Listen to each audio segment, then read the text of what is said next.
We will guide you through how to change guide color in Photoshop. Quick disclaimer, skipping a single step will affect your final result, so you need to follow this step-by-step guide carefully.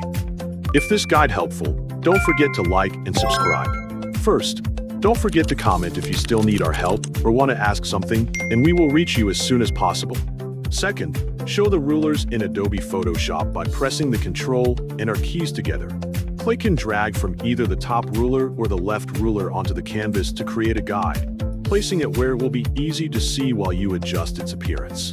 Click Edit in the top menu to open the application options. Go to Preferences, then choose Guides, Grid and Slices to access the settings for Photoshop's visual alignment aids. Locate the Canvas Guide section. Open the Color drop-down menu to view the preset colors available for Canvas guides. Select a preset guide color that is clearly visible against the image or design in your document.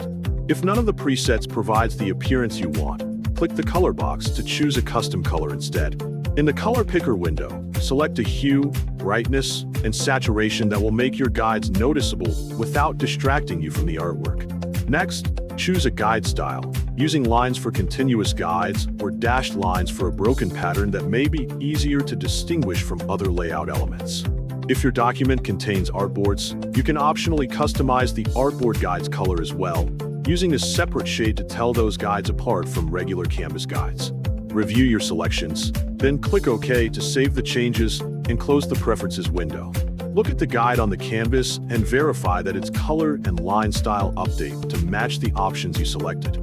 If you want to adjust these settings again, double-click a visible guide to reopen the guide preferences quickly. Finally, press the Control and semicolon keys together to hide all guides for an unobstructed view of the artwork. Then press the same shortcut again to show them and check the result.